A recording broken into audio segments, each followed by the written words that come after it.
Titikterang.news, fokus lugas mencerahkan.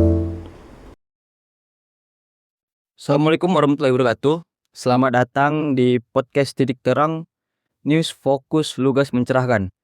Di mana podcast ini terlalu nyaman untuk kita berdiskusi, tapi tidak terlalu nyaman untuk bagi mereka yang berkuasa. Sebelumnya, perkenalkan para narasumber kita ada dari Koordinator Daerah BEM Sumut, Abang Da Yogi Mahendra, dan narasumber kita yang kedua dari Demisioner Dema Insan Kota Binjai, Jalaluddin Al-Hamili Hamzah. Langsung saja kita mulai, bagaimana dan siapa sebenarnya yang sedang ditakuti dari kejadian yang menimpa Wakil Koordinator Kontras Koordinator Kontras Andri Yunus yang terkena kriminalisasi air keras oleh orang tidak dikenal di wilayah Jakarta, dan bagaimana tanggapan Bang Jalal terkait kasus ini?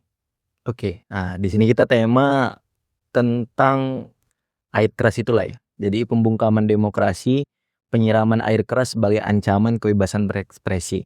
Jadi fokus kita itu di sini memang segera tangkap dan kita minta untuk segera diadili. Kita sama-sama tahu bahwasanya Abang Da Andre Yunus ini memang aktivis yang memang fokus untuk penegakan HAM dan HAM-HAM di masa lalu dan di masa sekarang. Kemudian dia juga fokus kepada baru-baru aja dia buat podcast di LBH itu ya, bawa isu tentang remilitarisasi, kemudian juga judicial review, mengkaji undang-undang yang menurut pandangan mereka itu yang keliru gitu. Kemudian dia juga sebagai aktivis yang sering menyuarakan RUU TNI. Nah sekarang pula dia dapat kriminalisasi yang diduga ya OTK itu menyiram air keras dan sampai di setengah badannya itu terluka dan sekarang masih perawatan intensif. Tentunya menurut aku pribadi bahwasanya ini sebagai ancaman untuk kita sebagai aktivis. Nah kita ini kan fokus menyuarakan hak-hak masyarakat yang menurut kita memang itu wajib disuarakan. Ketika ada satu sosok yang dia sangat vokal, apalagi dia terkait tentang HAM dan vokal-vokal seperti RUU TNI, kenapa bisa dia sebagai aktivis yang kontras ini terkenal loh di Indonesia, yang didirikan oleh Bung Munir, Saudara Munir. Nah kalau dia aja kena, apalagi aktivis-aktivis yang daerah-daerah seperti kita, nah ini menurut aku pribadi sebagai sebuah ancaman. Nah ancaman gimana kita menyuarakan hak-hak dan menyuarakan aspirasi kita untuk masyarakat. Sementara abang da kita di sana terkena ancaman itu sendiri. Bahkan bukan ancaman verbal, tapi malah ancaman fisik. Gitu. Jadi menurut aku pribadi sebagai opening awal, ini adalah ancaman bagi kita para aktivis. Kalau kasus ini dibiarkan begitu saja dan tidak ditangani secara keseluruhan dan sampai ke akar-akarnya. Gitu. Jadi ini upaya pembungkaman oleh negara terhadap aktivis-aktivis yang hari ini menyuarakan kebenaran. Iya, kita masih belum tahu kan ini dugaannya apakah ini memang betul-betul gerakan dari pemerintah ataupun ada instansi-instansi lain yang tidak menyukai gerakan ini. Tapi yang pasti ini ada pembungkaman. Sekarang kita masih bisa dugaan karena kita melihat alur cerita dari kasus penyiraman ini. Bahwasanya saudara Andre Yunus ini fokus tentang kajian yang dimana itu undang-undang yang disusun oleh pemerintah. Nah jadi ya kita nggak tahu. Kalau untuk dibilang dugaan ya pasti ada mengarah ke pemerintahan. Tapi belum kita pastikan bahwasanya itu iya atau tidak. Gitu. Mungkin dari Abang Da Yogi terkait pola yang sering terulang kembali kepada para aktivis seperti diskriminasi dan penyerang kendangan oleh orang tak dikenal terhadap aktivis yang selalu menyuarakan kebenaran. Oke, mungkin sederhana kita berfokus pada tema kita pada hari, yaitu pemukaman demokrasi, penyiraman air keras sebagai ancaman kebebasan berekspresi, segera tangkap dan adili. Nah, hari ini kita minta untuk ditangkap dan diadili. Kita podcast berjalan sekitar pukul jam 3 lebih ya. Tapi pada saat jam 2 tadi ada berita baru dari Detik dan beberapa media besar lainnya bahwa hari ini telah ditangkap, tapi belum diadili ya, telah ditangkap 4 oknum TNI yang diduga menjadi aktor penyiraman terhadap Wakil Koordinator Kontras Bang Andri Yunus yang kemarin begitu. Dan hari ini kita sangat dipertontonkan oleh aparatur-aparatur negara yang mempermainkan masyarakat yang cinta terhadap negaranya. Bang Andri Yunus ini adalah salah satu penggiat HAM yang sudah cukup lama dan selalu aktif dalam menyuarakan aspirasi terhadap kejahatan-kejahatan HAM masa lalu dan militerisasi pada masa kini, pada pemerintahan Prabowo hari ini. Teman-teman yang harus kita tahu, aparat negara harus menjadi jaminan demokrasi dan keselamatan masyarakat dalam menjalankan aspirasinya. Tapi hari ini kita dipertontonkan dengan hal yang beda, bahwa hari ini kita dipertontonkan dengan adanya dugaan dan penangkapan 4 orang yang ternyata adalah TNI yang melakukan penyiraman terhadap aktivis HAM terhadap orang-orang yang cinta pada negaranya. Jadi kan bisa dibilang kita bukan membicarakan soal instansinya ya, tapi oknum 4 orang yang sangat biadab ini gitu. Mohon maafnya sangat biadab, dan kita harap bahwa ini harus diadili seadil-adilnya. Karena memang penyiraman air keras ini tidak hanya terjadi pertama kali di Indonesia. Pada beberapa tahun yang lalu ada Bang Novel Baswedan ya, Bang Novel Baswedan yang disiram oleh air keras yang sampai hari ini satu bola matanya tidak dapat melihat apapun. Dan untuk proses penangkapannya cukup lama, pada saat itu bertahun-tahun, dan muncullah 3 tersangka ya, 3 tersangka, 3 atau berapa kalau salah boleh dikoreksi nanti, dan diterapkan sebagai terdakwa dan diputusi hukuman 1 sampai 2 tahun atau berapa gitu. Dan itu memang dia ditangkap tapi tidak diadili. Iya.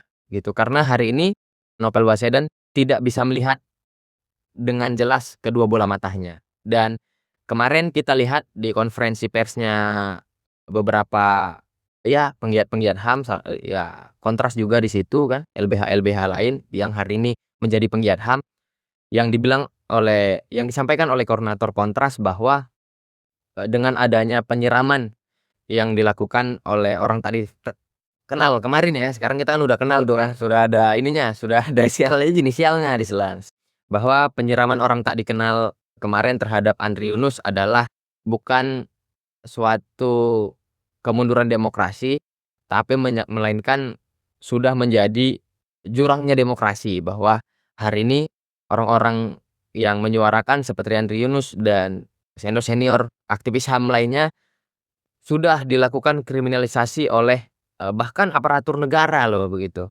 Apalagi kita yang hari ini aktivis-aktivis lokal ya, hari ini kita yang ya bisa dibilang selalu aktif bersuara tapi tidak punya link yang terlalu banyak seperti senior-senior yang nasional gitu. Mereka aja bisa dikriminalisasi, apalagi kita yang hari ini di sini gitu. Dan ini bukan menjadi sebuah alarm bahaya, tapi ini sudah menjadi jurang demokrasinya Indonesia begitu. Setelah dari berita kemarin, Bang, kulihat pola-polanya itu selalu berulang. Yang mana Bang Andri Yunus ketika terjadinya penyerangan itu, beliau sedang melakukan podcast. Kemudian TNI langsung melakukan verifikasi tentaranya. Jadi kan di situ sebenarnya sudah nampak siapa pelakunya, siapa dalangnya. Dan kebetulan hal yang sudah kita bahas tadi, berita langsung muncul. Mungkin itu salah satu titik terang yang ditunjukkan oleh Tuhan, bagaimana keadilan ini emang harus dibenarkan, emang harus dijunjung setinggi-tingginya. Ya memang kemarin sebelum adanya penetapan ya ataupun dugaan ya hari ini bermunculan di beberapa media-media besar, beberapa instansi, salah satunya instansi TNI telah melakukan konferensi pers juga ya kalau nggak salah, konferensi pers ataupun pernyataan sikap bahwa tidak ada yang melakukan ini di tubuh TNI, dan ketika itu ada, kalau nggak salah ya beritanya, kalau kalau nggak salah, ketika itu ada dan terjadi di tubuh TNI, maka kami akan mengevaluasinya dan mencarinya, begitu kalau nggak salah. Berita-berita yang mereka keluarkan, ternyata benar bos. Yang jelas mereka memvalidasi bahwasanya TNI itu nggak salah gitu. Dan bukan bagian dari mereka. Dan ini gerakan memang ya bukan mereka gitu. Tapi ternyata sekarang ini ya walaupun bukan instansinya, tapi hanya oknum, tapi itu mewadahi bahwasanya pelaku dugaan 4 orang pelaku ini yang sudah ditetapkan, ya masih dugaan apalah oknumnya kan, ya bahwasanya mereka mau menaungi apa instansi apa keamanan di Indonesia termasuk di aparat. Nah, ketika dia sudah masuk di dalam tentunya dia sebagai bukan perseorangan lagi, dia adalah bentuk dari instansi. Walaupun kita anggap sebagai oknum, gitu. Tapi kalau kita lihat kasusnya ini ya pola yang berulang seperti Abang Os bilang tadi. Nah, bahwasanya proses penyiraman air keras itu bukan di hari itu saja. Saudara kita Bang Andri Yunus mendapatkan ancaman seperti itu. Gerakan-gerakan dia kalau kita lihat yang paling vokal itu ketika rapat membahas tentang RUU TNI. Nah, ketika itu dia datang masuk ke dalam, kemudian dia diusir. Semenjak dari situ dia mendapat ancaman-ancaman, termasuk kantor kontrasnya pun mendapat ancaman. Nah, ini kita runutkan secara historia. Kemudian rumahnya itu juga didatangi orang tak dikenal sebelum penyiraman ini. Kemudian ketika terjadi penyiraman, disiramlah dia dan ditetapkan bahwasanya 4 orang ini, Detik News mengatakan 4 orang yang terduga menyiram air keras tadi adalah oknum TNI. Kalau dinurunutkan, kita nggak menduga-duga di sini kan, bahwasanya kita juga sebagai mahasiswa nggak ngomong kayak ya kami menduga menurut rasionalisasi kami. Nah, ini kan kita by data, bahwasanya kejadian-kejadian seperti ini itu sudah runut semua. Sampai di titik terang ujungnya bahwasanya 4 pelaku adalah oknum TNI. Kita bisa berasumsi bahwasanya sebelum-sebelum ini saudara-saudara kita termasuk Bang Andri Yunus dan aktivis kontras lainnya yang mendapat ancaman itu menjadi, kita bisa berasumsi bahwasanya dugaan keterlibatan oknum TNI juga tersebut. Ya kan, secara rasional kita simpelnya begitu. Karena gerakan ini bukan ketika Bang Andri Yunus itu ngomong, dia bilang remilitarisasi dan kemudian dia mengkaji ulang undang-undang, begitu dia pulang langsung disiram. Dia kan ibaratnya udah disenter ini, ya kan, menjadi sorotan dan kemudian ada momen dan dia disiram. Nah, jadi di sini kalau kita runutkan, ya pergerakan seperti ini ya kita secara pandangan aktivis sudah sama-sama tahu kan bahwasanya ini memang gerakan memang tersistematis, Terkoordinasi. iya terkoordinir itu aku pribadi. Bang, mungkin bisa ditampilkan Bang berita yang 4 oknum tentara itu Bang. Iya, yang tertangkap. Biar dikira kita kan tidak hanya omon-omon belaka kan. Iya, bisa itu tunjukkan. Sedap ini. Nah, dari headline berita ini sudah tertera dan sudah jelas prajurit TNI diduga terlibat penyiraman air keras aktivis kontras Andri Yunus. Jadi kalau kita usut kepalanya Bang, TNI itu kita ibaratkan satu komando, pasti satu komando. Tanpa perintah atasan mereka tidak bakal melakukan hal-hal yang seperti ini kan. Mungkin bisa kita kaitkan saja langsung ke siapa dalam pelakunya. Iya. Nah, kita juga berharap memang hari ini bahwa 4 prajurit TNI yang diduga terlibat penyiraman air keras aktivis kontras Bang Andri Yunus ini tidak hanya ditangkap 4 orang saja. Karena tidak mungkin ya secara sederhana. Misalnya kita bertiga nih, kita anggota TNI atau enggak kita bertiga lah duduk ya kan. Ngopi lagi ngobrol tiba-tiba suntuk kali. Daksor gitu. Coba cari air keras ya. Ayo kita siram aja lah ini. Nggak mungkin. Gitu nggak akan mungkin terjadi. Misalnya di kita 3 ya, kita ngobrol ya kan, kita cakap hari ini. Tiba-tiba kita suntuk nih. Ada air kerasmu, ku bilang. Ada pres katamu. Ambil. Kemana kita? Kita siram Andri Yunus. Tak mungkin. Itu udah pasti nggak mungkin. Ya kan? Udah pasti nggak mungkin. Artinya hari ini memang saya pribadi selaku koordinator daerah BEM Nusantara Sumatera Utara sangat menduga keras bahwa permainan yang dilakukan oleh terduga ataupun diduga 4 pelaku ini, 4 yang ditangkap, 4 oknum TNI yang ditangkap ini adalah orang-orang yang diperintahkan. Adalah orang-orang eksekutor di lapangan, bukan konseptor. Artinya memang kita pribadi ataupun dari BEM Nusantara Sumatera Utara meminta bahwa pihak kepolisian juga ikut campur dalam hal ini. Tegas. Dan juga tegas dalam menindak siapa sebenarnya aktor intelektualnya, siapa sebenarnya otak pelakunya, dan siapa sebenarnya yang punya pikiran dan kelakuan biadab sehingga mampu melukai sebagian besar tubuh dan mata daripada Bang Andri Yunus. Gitu. Kita sebagai aktivis yang hari ini di daerah siap menjadi mata, siap menjadi telinga, dan siap menjadi kulitnya Bang Andri Yunus yang hari ini luka, yang hari ini tidak bisa secara maksimal melihat, untuk menyuarakan beberapa ataupun kejahatan-kejahatan HAM di masa lampau ataupun militerisasi yang terjadi di Indonesia hari ini. Mungkin begitulah kira-kira. Kalau kita lihat dari berita yang hari ini sudah ditampilkan kan, sudah di up di media-media besar, dan kita sangat menduga memang ini permainan-permainan kotor yang sangat biadab. Gitu. Jelas memang betul lah, betul-betul sangat biadab memang. Karena kalau memang niat mereka untuk membunuh, Andri Yunus itu bisa saja satu waktu langsung hilang tanpa ada sebab. Tapi niat mereka ini menyiksa. Andri Yunus itu dibiarkan hidup, tapi dalam keadaan cacat.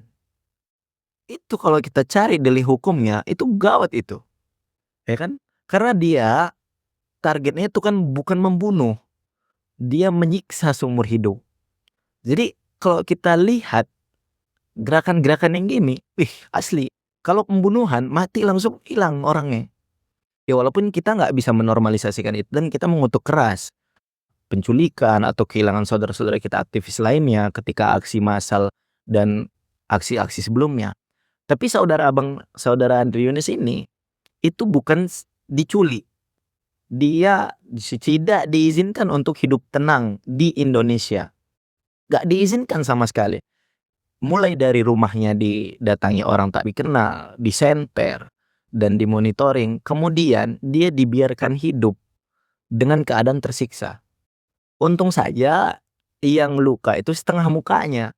Itu udah untung kali tuh. Karena ada setengah muka yang masih normal. Walaupun dokter masih mengecek apakah saraf-sarafnya itu terganggu sebelahnya. Tapi ini penyiksaan seumur hidup. Kalau kita lihat ini lebih biadab lagi. Coba bayangkan ada beberapa orang yang sedikit saja menyuarakan ketidakcocokannya dengan kebijakan-kebijakan pemerintah.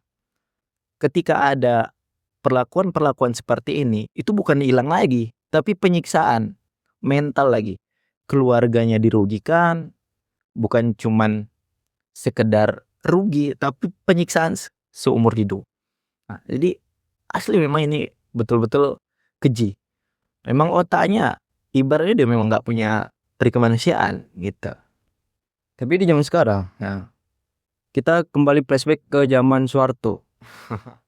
Kalau kita lihat sekarang, polanya itu seperti di zaman Soeharto, yang dimana memang aktivis-aktivis pada saat itu kan dibungkam. Dan terjadilah pada saat ini, bisa kita bilang welcome to rezim 2.0. Kembalinya rezim lama di zaman modern. Nah, kan begitu. Terbaharukan. Jadi kalau di film ini versi Soeharto light gitu. Versi Soeharto kembali ya. Tapi di zaman modern. Nah, tapi yang harus mereka tahu adalah hari ini ketika Bang Andri Yunus dikriminalisasi, ketika Bang Andri Yunus disiram dengan air keras, bukan air panas ya, yang bilang air panas yang Menteri HAM ya, siapa pigain, yang Felius Piga, air panas katanya. Oh, panas jadinya ya kan, dengarnya.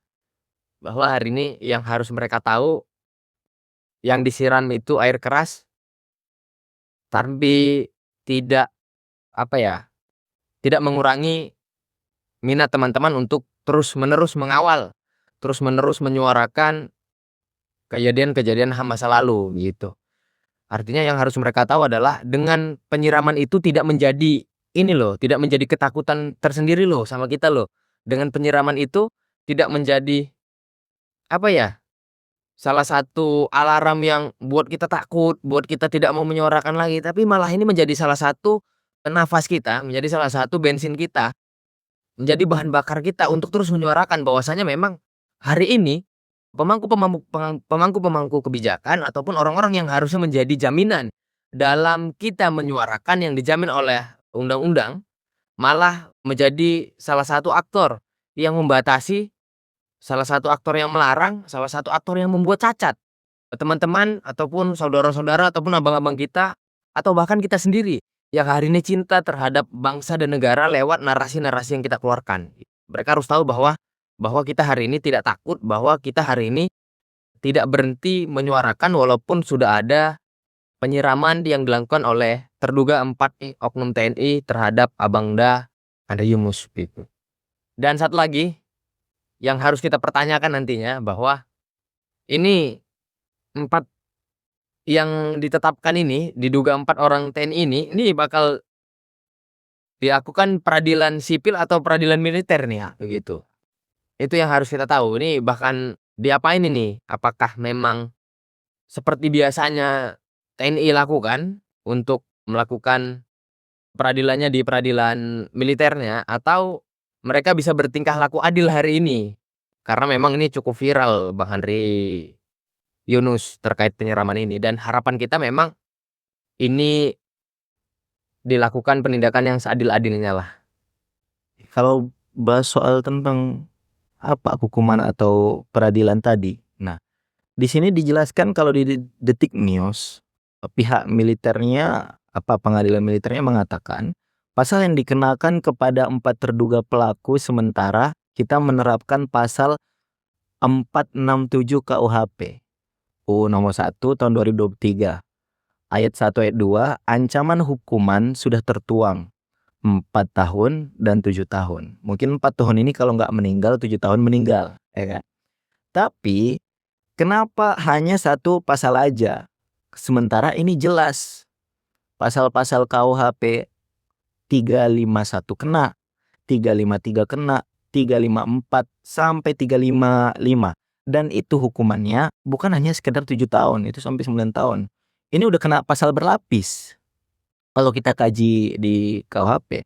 Jadi harapan kita di sini bahwasanya memang pihak penegak hukum termasuk juga pihak kepolisian itu bertindak tegas.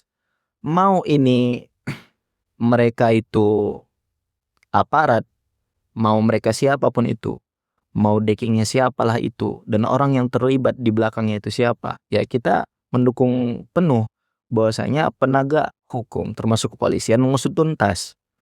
Seperti yang dikatakan Bang Yogi tadi, bahwasanya aktor intelektualnya itu harus tertangkap.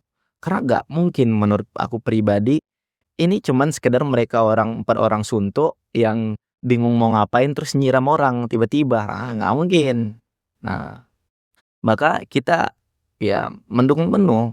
Nah, ketika ini sudah diterapkan, kita mungkin bertanya-tanya juga apakah ini pengadilan militer atau sipil. Ya kita berharap ke pengadilan sipil kan, karena ini yang dihukumnya, yang ditindaknya itu yang menjadi korban adalah orang sipil. Kalaupun pengadilan militer, nah itu bagaimana kelanjutannya? Apakah pihak kepolisian bisa masuk ke dalamnya atau tidak? Walaupun kita sama-sama tahu jawabannya gimana. Tapi sebenar-benarnya kalau boleh kalau kita bilang bahasa sungguhnya, kalau boleh suka-suka ya, kalau boleh suka-suka kayak mereka hari inilah suka-suka ya kan. Kalau boleh suka-suka dan kalau boleh kita berharap bahwa memang ini tidak usah diadili dulu nih yang 4 orang ini. Iya. Usut tuntas ini tersangkakan saja dulu, tidak usah didakwakan berapa hukumannya dulu. Sampai pada akhirnya tertangkaplah otak pelaku ya. Sampai pada akhirnya aktor intelektualnya sudah jelas siapa gitu. Walaupun kita tahu tidak mungkin kan tadi kan 4 orang tadi suntuk tiba-tiba siram air terasa, nggak mungkin kan. Pasti mereka sudah terkoordinir kan gitu. Nah, siapa yang mengkoordinir itu harus ditangkap dulu. Ketika itu sudah ditangkap baru adili. Adili seadil-adilnya. Tapi jelas aktor intelektualnya Dan kita berharap yang dikatakan siapa Bintang Emon ya di salah satu Instagramnya bahwa dia berharap dan kita semua berharap bahwa janganlah lagi ketika nanti ini sudah menemui titik-titik terang tiba-tiba ada lagi berita-berita viral lainnya. Walaupun kita tahu itu sudah by setting, Itu sudah by setting bagaimana memang berita itu menutupi berita-berita yang hari ini mendiskreditkan pemerintah. Sebenarnya kita tidak mendiskreditkan pemerintah ataupun aparatur negara, tapi mereka sendiri yang menjadi pelopor kejelekan instansinya. Mohon maafnya begitu. Walaupun kita bilang oknum tapi kok terlalu banyak ya gitu. Kita bilang oknum tapi kok terlalu biadab. Gitu. Maka hari ini kalau boleh suka-suka tadi, ini jangan 4 orang ini nih, 4 anggota TNI jadi tersangka ini penyiraman ini Bang Andri Yunus ini gak usah di ini dulu lah ya. Ini kalau langsung diputuskan, iya, Oh ini sudah ada update inisial. iya, update inisial juga udah ada. Kalau ini 4 orang ini langsung diputuskan, itu seolah-olah menutup kasus bahwasanya otaknya mereka berempat ini. Jadi kalau bisa mereka juga bisa dijadikan saksi ini, ya kan? Karena mereka menjadi informan khusus dan informan langsung bahwasanya siapa yang memerintahkan mereka. Walaupun di berita ditulis mereka masih mencari motifnya itu apa, gitu. Masa masih ditanya lagi motifnya apa? Oknum tentara nyiram air keras kepada aktivis HAM, aktivis kontras yang menyuarakan RUU TNI. Ditanya lagi motifnya apa? Nggak mungkin juga 4 orang itu tiba-tiba kan gara-gara mungkin karena dia TNI kan.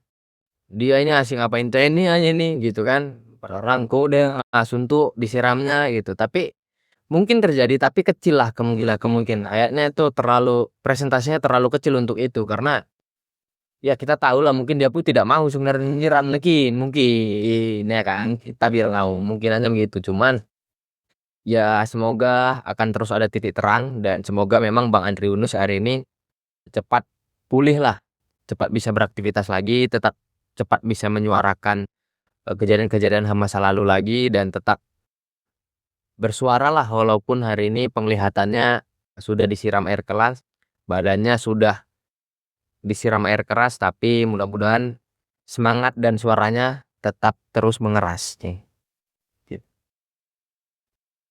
Baiklah, mungkin kalau kita perpanjang lagi nih Bang. Mungkin kemarin bisa Bang Andri Yunus yang jadi korban. Ini kalau kita perpanjang, entah pun kita yang hari ini jadi korban selanjutnya, ketahuan kita gak tahu kan? Ya kan? Hari ini kita yang jadi korban atau besoknya atau setelah video ini terbit kita yang hilang atau ditenggelam entah kemana kan? Ini itulah salah satu konsekuensi dari kita yang hari ini beraktivis menyuarakan kebenaran untuk mereka yang bungkam di atas tersebut. Maka kita tegaskan sekali lagi bahwasanya kita sebagai aktivis itu bukan hanya untuk tidak menyukai pemerintah. Yang kita tidak sukai itu bukan orang-orang yang di dalam pemerintahan. Yang tidak kita sukai adalah kebijakan-kebijakan yang kita anggap mereka tidak memihak kepada rakyat dan lebih menguntungkan kepada segelintir orang.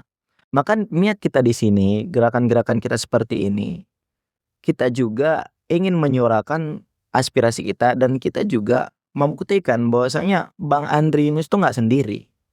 Kita nih aktivis-aktivis daerah juga bisa menyuarakan dan membantu abangda kita ini untuk menyuarakan juga di tempat kita masing-masing. Maka ini bukan sebagai ancaman bagi pemerintah, apalagi kegiatan-kegiatan diskusi kita seperti ini. Maka kita harapkan ya gerakan-gerakan kita ini tetap konsisten dan bukan hanya Bang Andri Yunus yang menyuarakan di pusat sana. Ya, daerah-daerah di sini kita juga bisa menyuarakan dan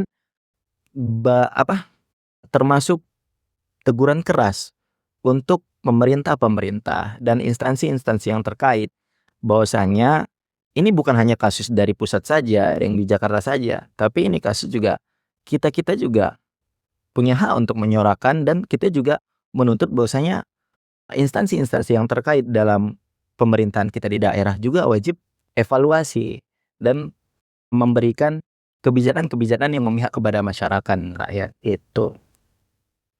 Dan saya pikir jelas lah komitmennya bahwa hari ini saya hari ini masih diamanahkan sebagai Kapolda BEM Sumut ya.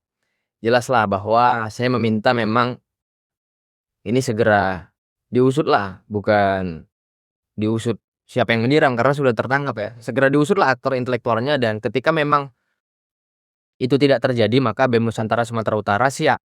Dalam hal ini siap menyuarakan ke jalan, siap menyuarakan di berbagai platform media untuk terus-terusan bersuara untuk menangkap siapa sebenarnya otak pelakunya gitu. Untuk menangkap, segeralah diadili manusia biadab ini gitu, aktor intelektual yang menjadi dalang di balik penyiraman aktivis kontras ini kan, aktivis HAM ini gitu. Mungkin kalau dari BEM Nusantara Sumatera Utara begitu. Baiklah, mungkin kita sudahi daripada kita nanti ini kalau dibahas panjang pas pening suka-suka kita sama tengah malam bisa kita kan mengingat kita lagi puasa. Baiklah, mungkin ini saja yang dapat kita diskusikan. Hari ini kita nyaman, tapi setelah keluar episode ini mungkin mereka yang di atas ini sedang gemetar. Bagaimana cara meredam suara-suara kita ini? Entah pun kita yang hilangan, salah satu dari kita misalnya Pak Yogi mau balik ke Medan atau ke Setabat kan, hilang tengah jalan mas kontak terus. Walau itu pakainya habis mungkin ya. Atau itikaf di masjid. Kan bisa, kita nggak tahu. Baiklah, mungkin kita akhiri Closing statement. mungkin dari simpulan dari Closing statement lah sedikit kan. Ya, kalau pandangan aku secara pribadi sebagai orang yang sudah berkecimpung di dalam organisasi dan yang mungkin ada hierarki senioritasnya. Nah, jadi kita dulu itu di kampus, di organisasi itu bukan cuma sekedar menjalankan program, tapi kita menghormati senior-senior yang di atas. Dan senior-senior juga itu banyak memberikan perintah-perintah yang mungkin baik untuk ya organisasi, dan kita juga bisa menjalankannya, dan kita juga bisa bilang siap bang gitu, perintah abang dah gitu.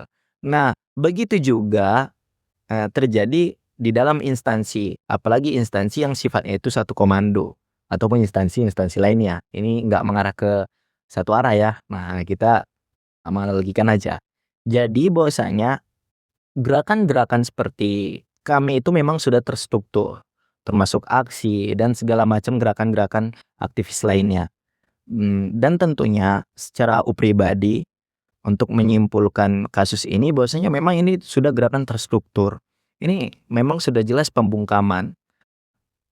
Untung saja bukan kita yang kena, Bang Andre Rosadi yang lantang yang kena.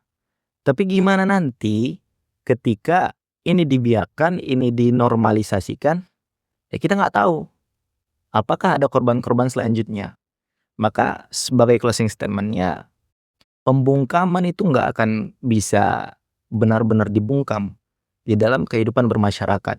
Dan pemerintah juga harus siap ketika dikritik dan ketika dikoreksi oleh masyarakatnya itu tersendiri. Maka kita sebagai masyarakat, kita sebagai mahasiswa, kita sebagai aktivis, ya harus tetap menyuarakan. Mau gimana pun kondisi negara kita tetap tinggal di negara ini. Mau gimana pun kondisinya, kita wajib tetap peduli. Walaupun sekarang udah agak mirip-mirip sama tahun 1998 ke bawah. Maka aku berharap ini segera diusut tuntas. Kita cari dalang intelektualnya. Kemudian kita sebagai mahasiswa terus bersuara. Itu. Dan kita berharap ya semoga negara kita menjadi lebih baik. Dengan kejadian seperti ini mungkin ada pihak-pihak yang merasa bersalah dan pihak-pihak yang mungkin bisa mengkoreksi aturan-aturan yang mungkin merugikan masyarakat. Lagi nyari aku ya. Penyiraman air keras merupakan bukti bahwa pembungkaman dan matinya demokrasi jelas nyata ada di Indonesia. Aparat negara harus menjamin demokrasi dan keselamatan masyarakat dalam menjalankan aspirasinya. Dan untuk aparat yang menjadi tersangka 4 orang tadi, mungkin bersamaan dengan otak pelaku harus tahu bahwa hari ini yang disiram itu air keras, tapi yang tumbuh itu perlawanan.